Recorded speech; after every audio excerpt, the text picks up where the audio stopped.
All right, so let's talk about Poker Face, or should I say the first 4 episodes, right? Because Right. much to So my surprise, we got 4 out of 10 episodes a few days ago, the time of us recording this, right? So of course I, you know, actually set some time yesterday, actually, at the time of us recording this to watch these 4 episodes out. It stars McGill, Natasha Leon, and it just so happens to be, spearheaded by, Ryan Johnson, right? Who yeah. is probably having a hell of a time now, not just that, his film Glass Onion, get a Oscar nom, right, for Best Original Screenplay. No, I think it's Best Adapted Screenplay, if I'm not mistaken. Right. Right. Right. Adapted? Really? I, I think For what? for Glass Onion. No, all right, But let me adapted check and from see. what? Is original. All right, so it's a weird thing. I didn't even know this slight little detour, folks, right? So like when Top Gun Maverick got nominated for Best Adapted Screenplay, I was asking myself, why is it Best Adapted Screenplay, right? Right. Isn't it a fresh screenplay? But they'll say no because it's based off of a film and is a sequel. Technically, is adapted That make from no the fucking original thing. sense. It's weird, right? Yeah. I know, it's real weird, boy. Because even if it's a sequel, Yeah, the, it's the adapted person who wrote wherever. the original script and directed the original film still wrote it. So how can you come and say that a sequel is adapted from the original? Because what, it just had one character that show up? I don't know. It makes no sense, right? But yeah, That sounds like some lawyer chicanery finagling just to put people in a category. Right? Some category bullshit. Whatever. I don't know, right? But anyway, right? So yes, I mean Ryan Johnson, has been pretty much on top of the world, with the success of Glass Onion, and Yeah. rightfully so. But for me, really, and this is why I'm glad that we have something like Poker Face. Yeah, it kind of shows Ryan's knack for mystery and detective fiction, Right. right? Yeah, it shows that he really have a clear, like, love, and just like, just being able to craft these great stories, right? And yeah, I mean, we get to this already here with the first 4 episodes of Poker Face, right? But Ricardo, I want you to do the synopsis for this, right? But Sure. after that, I'll share my thoughts on what we thought about the first 4 episodes, right? So yeah, at the moment, just covering these first 4 episodes, what is Poker Face about? Yeah. So right. So I have almost no memory of actual character names, but All yeah. right, that's So fine. That's why I'm here. Adrian So Brody, Adrian Brody running a casino, yeah, and from his dad. And what happened is that he, well, that's a start. They show straight up Colombo, right? They just show you the crime from yeah, the beginning, and then basically they show him getting Benjamin Bratt to murder a woman because yeah. she witnessed a crime, and well, we kind of speculate what the crime is, and they verify that. Right. Well, It's as you very say, Colombo, there's another show that I'll compare it to. But when you're yeah, done, yeah. So basically, right. So they show Benjamin Bratt murder this with instruction from Adrian Brody, murder this woman, and this is Miguel from Orange is the New Black. Um, yeah. Dasha Polanco. I was like, right, hey, yeah, okay, or she Black, reunion and shit. And it's so right. funny that she works with Natasha Leo's character, right? That was Yeah, so yeah, funny. exactly. So yeah, so she got murdered, but it's because she uncovered something that we suspect was some sort of chicanery with the murder, and you find out that it connected to uh something with Natasha Leon because she working in the same this casino with the man, and yeah, you find out why the first episode is her figuring out that Adrian Brody and Benjamin Bratt conspired to murder this woman to cover up, the crime. Well, to cover up the other higher crime that they hint at in the storyline. And yeah, she had to go on the run because something revealed. Well, this actually catch me off guard. Um, I don't want to spoil the first episode, but something happens to Adrian Brody's character, right, in Yeah, relation yeah, in relation to Natasha Leon and her father. Oh, sorry, his father. And that's when the story shows Natasha Leon have to go on the run, effectively, kind of running from the father, and you will learn how and why. And then basically she just goes on misadventures, solving crimes as she running away from, well, effectively Benjamin Brandt hunting her down with the storyline. And well, the big conceit of the storyline is that she is capable of, well, some kind of, she have a knack for lie detection, right? Almost perfected lie detection. And once you put it in, once you have a contextual dishonesty, she'll sniff it out almost immediately. And that is basically the storyline. That is a kind of her superpower, the closest thing to a superpower she has. But and they make it work. Good characterization. You have some nice mysteries and crimes. There's a great episode, probably favorite episode, the one with Lil Rel Howery. Uh, I really like Okay, that one. okay, that was your favorite. All right. Yeah, I'm not surprised. yeah, and yeah, they make it work for waiters and waiters trying to do. And yeah, I really like the show. The show, it's straight up Columbo, a little bit of Miss Marple. Like I want to say, she's kind of like, if how to describe it is, yeah, she's kind of like Columbo, but it's if you mix, if Benoit Blanc is Poirot, she's kind of like Miss Marple a little bit. Like she have that Right, same right. kind of arbitrariness about her, and what is why she does work in the way it is and her interactions. And then they nail the whole doing the crime, seeing the crime ahead of time, and then piecing it together from her perspective. And then, much like with Colombo is just smart boy, so he's play stupid, or to use Trinidadian statement, with his play dead to catch Cobra alive. Uh, she usually just play stupid to catch people off guard, and then catch them with a crime later, because most of these villains like overly arrogant and brutish. But yeah, they make it work in that way. But with her, she, because of her lie detection and her arbitrariness, is why it has worked particularly well. People totally underestimate her, and then it has been a little too late for them after the fact. That's why it does work. Yeah, I don't super love this, but it is very good. Like I really like it. And like if you're glass onion itch not scratching, it does scratch it for you. Like it does that very well. Yeah, I really digging it so far, to be honest. Yeah, I'm thoroughly enjoying it as well too, right? So first off, the show that I will also compare this to is a little favorite of mine from back in the day. It's called The Fugitive, right? Oh, Yes. right. Where one, it starts off with, the character on the run, right? And you have a particular individual that ever so often you will see in episodes chasing said person, right? Yeah, But then also the protagonist, showing up well, pretty much going from place to place, right? Find himself in some sort of situation that, so it's not like it's almost like they walk into the situation and they right, just kind of get involved and they just sort of solve it because that's what we expect in an episode of a show like this, and then they move on. That's pretty right. much it, right? But that character is always on the run, right? So I am curious though, with if we do get a second season of this, right? How far Natasha Lyonne's character is gonna go, right? Because remember, The Fugitive went for like about what 5 6 seasons, Yeah, yeah. Yeah. It went for a I long, mean, long, long while, right? seasons back then it was just any bullshit you could make for episode. And I don't know if it'll keep people attention that long. But no, I find the show, where it's designed, it could probably go on pretty long, to be honest, right? But because of the structure, the storyline. Yeah, yeah, Yeah, exactly, right. But one thing, I mean, just right off the gate, right? Natasha is fantastic as Charlie. yeah, We always know her for that hoarse voice, right? But yeah, it works in terms of just who she is, just her as a person, right? But the character that she plays, Charlie Keel, right?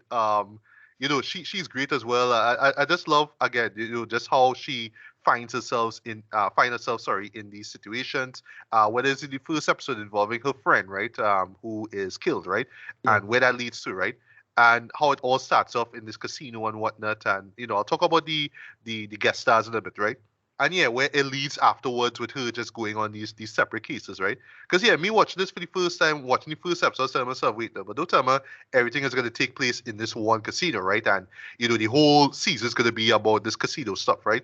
But no, at the end, they just pretty much let you know, no, that's not going to be the case, right? Because something happens. And on the subject of cast, right? Just the talent that they brought on stage here, on screen, I should say, is great across the board. Agent Brody, he's great. yeah, Who his dad is, I wouldn't even tell you when or how they reveal it, but when they reveal it, it's like, yeah, oh, it's you. yeah, Oh, okay. yeah, I can't wait to see you. I can't wait to see you, yeah, right? yeah. I was surprised to see McGill, Dasha Polanco again, Right, who plays Natalie in the first episode. Hong Chow, she wasn't it. She was in right. the second episode, right? I'll Mhm. talk about the second episode a bit, right? And yeah, what I like about the show here so far is just the cast, right? Well, the special guest performers who showed, right? Which is very much like The Fugitive, right? Where it's always like, it's the main star, but guest starring this person and that person and that person. It's usually a big name when it comes to film and TV, right? So it's like that, right? The third episode, The Stall. I was surprised to see Lil Rel Howery, right? And given honestly one of the best performances I've ever seen from him, Yeah, I take just back. love. Listen, if I didn't see his name in the beginning, I was not going to think it's him, because he really looked different. I think he lose weight or something, I'm sure. Yeah, and he nailed that Texas accent though. He nailed that accent very, very well though, I must say, right? But the last And time I then see him, and he was real good in that, was Judas and the Black Judas Messiah, and the right? Black Messiah. Yes, Yeah. yes, yes. Yeah, the fourth episode, Chloe Sevigny, right? If I got the Like name I wrong, said, forgive me. yeah, she was pretty good too. Yeah, yeah, The she was resolution pretty of that is very good. Yes, yes, yes, I must say, right? And just on the subject of resolutions, though, one thing this show does very well, though, and again, this just goes to Ryan's, great writing. And to be fair, right, it's not like he's writing all the scripts for this show, right? Because he wrote the first two. No, sorry, he wrote the first one, but he had three other writers write the subsequent episodes, right? Two, three, and four, right? Yeah, just how clever, just how intelligent these resolutions are, right? I Yeah. just love how they more or less brought about by just smart writing, just across the board, though. Just the way how the show gives you information, but they kind of hold back certain things. They just know when to reveal certain things, right? I also love the whole Columbo technique of just showing you, Showing okay, you the this is the crimes. murder, Yeah. this is what happens. And you're there Because like wondering, okay, the thing is, it have where's many Charlie's involvement in situations. all this? But then show will kind of show you, oh, this is how she gets roped in, and then you'll see the scene play out again, and you're like, oh, that's where she was. I thought they Right. did that very well in the first episode, because honestly, I was there like kind of wondering, okay, where's Charlie in all of this? And then when they show what happens, like, oh, okay, now I see. That was real Yeah. good. Yeah. And the thing is, they could have kept the mystery, but I don't know, it still work. 'Cause many, like the first episode, they could have kept the mystery, like who's the person after him. Cause they do it in such a way to make it a clear misdirection with the husband. But no, they flip it and then surprise you in a different way later now. So it's worked better. It worked just as well, one way or the other. And I like that about it. Yeah, yeah, yeah. Also just going back to writing though, I just love the details that this show has, right? So case in point, without spoiling anything, right? There's a little piece of information that you get involving a gun like a gun strap, right? That's Yeah. on a man's leg, right? So you say, oh, it's on the inner thigh of his right Yeah, leg. So little that means details he's like that. I left-handed. like that. Like Yeah. like those little things, and you're like, yeah, yeah, like because like for me, I couldn't write a mystery or detective story to save my life, right? Yeah. But little details like that is what makes stories like that work, right? I could see Ryan's knack for just that sort of storytelling, though. Just the attention to detail, And just the stuff that he yeah. gives you, Why? totally works, man. And what's smart is that is how to modernize that stuff. Because what is kill a lot of stories? A lot of people make that joke a long time ago, right? They say how cell phones would immediately solve so many modern problems. A lot of old stories. Like if it had a cell phone, the movie would be over in like 5 minutes. A lot of these stories like that. And what I like about it is that he incorporates the modern life for it. That's why it works. The cell phone was a big part of it. Like they get catch because they don't understand how the cloud is work, right? Stuff like Yes. that, right? And I like Yeah. that. It makes sense because yeah, a lot of people just get catch off guard with cloud. The cloud comes Mhm. with, you put a picture up and then the picture show up on the cloud because you didn't take into account that it'll upload because you don't have to, because manual, the world is so automatic now. Stuff like that. I like that. Exactly. Yeah, yeah. So just going to the other episodes, right? I do like the idea of Charlie just being this drifter. She just I just going from place to place, right? Now it could run thin real fast though, but again, right. just going off of the fugitive. It's like, yeah, I hear I need some gas money, I need a place to stay. So yeah, let me just work here for like a weekend or whatever it is, I make some money and then I move on. So it's like that, right? It's Yeah. a gimmick, but it works, right? So like with the second episode, for example, I like how they incorporate that, right? I liked Hong Chao's character in this too, but that's nitpicking here. I felt we could have gotten a better resolution for her character. Like the character shows up, something happens to her, you learn a lot about the character, but then something happens to the character, and then you just don't see her again. You just say like, all right, like we know what will happen or how this situation has rectified itself, but still, you know what I mean? I like closure, so I want to see what happened, right?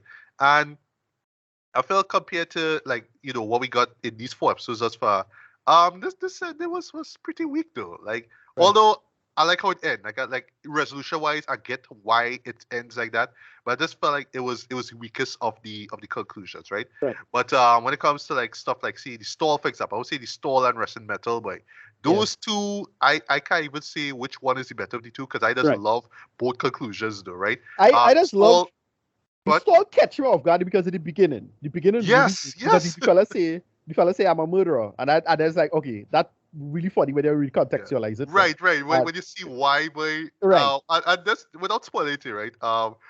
I And was being my joke boy while I was melted watching down this, because of right? Okja, dude. That cracked me up too. All right, I don't want to spoil it, so Yeah, I'll all I'll just just say right, Okja. If you know what Okja yeah. is, that is it.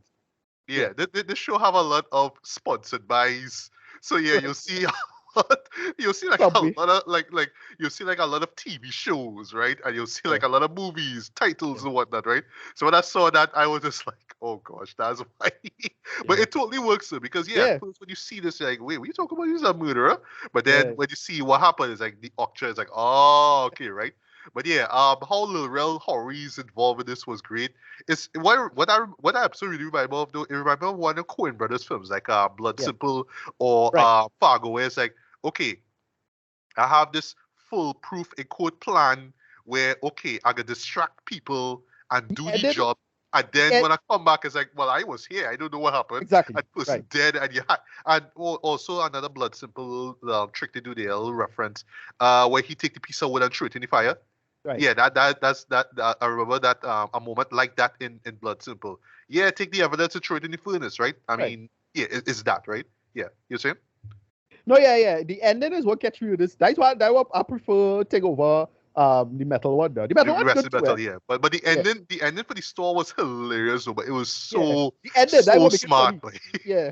So it's like when she does like shit. It's like, alright, well, that's funny. yeah, I was like shit. Right. The That police would is on be the police face. Is when the man face that turn to shit. It's like, okay, that's funny. yes. Yeah. Yeah, that would be Danielle McDonald character. I'm not gonna say who she is in the episode, right? But yeah, Right. when she says that shit, it's like, all right, I like that, right? But yeah, Lil Rel Howery act his ass off in that though. But I love how cynical he is, and I love how he just plays a Texan character to a T, right? Yeah, to the point that yes, he is the owner of this barbecue joint, right? But it totally works, right? But that ending was brilliant in my opinion, right? Um, the last one, what I'll give, although I really enjoy Wrestling Battle, right? What I'll give this particular episode credit for is that, 3 episodes in, you're thinking, all right, well, in the intro sequence now, before they cut to break, all right, you will see, Charlie show up or Charlie say something off camera, right? No, that doesn't happen. It doesn't happen at all. You just see the murder, right? And without spoiling anything, boy, wow, boy, ghost writing indeed. That's all I'll say, boy. Ghost writing in like the most insidious level, boy. Jeez, boy, right? But yeah, but it fits in terms of the motivation behind the characters, right? In this case, Chloe's character, who is this metal band leader who just looking for this next hit, right? And how far she's gonna go to get that, right? That's all I'll say, Right. right? Yeah, But Ben. yeah, like right after they cut to break now, that's when you see Charlie and she hooks up with them. Of course, she working for them as a roadie, basically, right? Selling merch. Well, sorry, she's a merch girl, right? Basically, right? And then the murder happens. You're like, oh, okay, right? But I just love that little subversion over what we saw before, where you're thinking in the first part of the episode, that's where you're gonna see Charlie show up like right afterwards asking something off air, right? Or off screen, sorry. But here's like, no, we're just gonna show how she gets into the situation in the first place, and then the murder takes place or what happened, right? The Right. ending for that is so goddamn brilliant in my opinion. Kind of like, wow, these characters gonna get away with murder literally, right? And then when they reveal how they're not gonna do so, yeah, Yeah. boy, it was so smart, boy. I Yeah. clap for that literally. I really clap for that. That was brilliant in my opinion, right?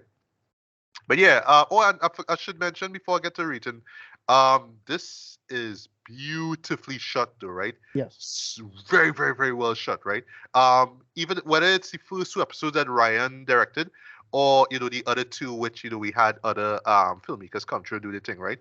But what I love about this show, though, just to wrap things up, though, is just how seamless the direction is, right? Where yeah, you would like it wouldn't even matter if Ryan directed an episode or wrote an episode. You just get that level of consistency in terms of Yeah. the quality, Similar whether it's style. Yeah. writing or direction or acting across these 4 episodes, way, right? And yeah, I would say in terms of just rejuvenating the detective TV show, yeah, Poker Face delivers, man. What I liked about this, the last point is one uh, thing why it works is that I could have easily see a lesser producer or lesser marketer push the idea that having this be a Columbo remake. You know, like I could yeah, have easily see that shit. Oh, Columbo's coming back, and then there's Natasha Lyonne as Columbo, some bullshit like that now. I'm like, nah. Yeah, like a Magnum PI, for example, Right. yeah. Right. That's a Right. perfect example, actually, Magnum PI, right? Magnum Yeah, PI but or even although I do think the remake is okay, but Hawaii Five O, right? Something like I that. have yet to watch that show. Yeah, Yeah, yeah. But it's like they just decided to do a new show, and again, we could get into this big debate about the nature of remakes and who is remakes and why. But my attitude was, I believe in the spiritual sequel, right? That was always my thing. You hype yourself, you make it like the show that you want to remake, but you don't remake it outright, and you have a lot more creative freedom instead of catering to some law, history, or continuity bullshit. No, do your own thing. Like that is, and you still stay in the spirit of the story, and that's why this has worked for me. Because I am a big fan of Columbo, but I don't need to get into the continuity of Columbo. It tells its own story. Moving right. on. Agree. Yeah, Yeah, yeah. yeah, And I should mention one more thing, right? sure, For me, the beauty of this show though is just the and like even in the second episode they kind of address the kind of existential nature of it all, the idea of luck and chance, right? So right, it's always like, well, it's a chance encounter that Charlie show up at this place and met this person at this time where they did this murder or this crime, right? So it's like the possibilities of that or of it all shouldn't like happen in the real world, but when you really think about it, it could kind of happen. And that's why I love that the first episode is set at a casino, right? Because the casino is all about right, luck and all about right, chance, right, right? right, right, right, So yeah, right. this idea that there's a huge chance you could win, but there's also a huge chance you could lose, right? Um, it also ties to like to Charlie's skill set, just the idea of just being able to just to spot the bullshit in people, right? The Yeah, human lie detector kind of stuff, right? Literally every episode she says bullshit, right? So that's like like it's always like like how in those old shows, like old sitcoms or whatever, they always have like a catchphrase. So hers is clearly bullshit, right? And yeah, we just the idea of her just being there at just this right time and meeting this person, just all these chances, you know what I mean? That's what I love about it. Like it should happen in real life, but in the way how it's played out, it could kind of happen. You know what I mean? It totally works, man. So yeah, as you can tell, I am thoroughly impressed by what I've seen so far with these first 4 episodes. I can't wait to see the other 6. And yes, you can expect a full review of the full season. But yeah, as it stands though, this is great. I am loving this so far. Rating wise, I'm gonna give this a decent, a strong 4 out of 5. I can't wait to see what we get next year. Um, Natasha and Ryan are on a roll here with this show. And I really hope that gets renewed for a second season, man. Because yeah, we need to right. get more of this, man. So yeah, So your it's final not thoughts, it's not Rita. like 8 episodes. You only get 4 episodes so far. Yeah, You're not getting like yeah. No, well after that it's just weekly. a weekly one, right? But it should be what up to 10 or something like that. What's the total number? It's 10. We get 10. We Okay, get no 10. problem. All right, all right, Yeah. all right. Okay, no problem. Right. Yeah, yeah, okay. So we'll until the end of the season. Yeah, as our first 4 episodes, great. I want to see how they resolve this. And what's going on with the father. So we'll make it work. I want to see it. Right. Yeah.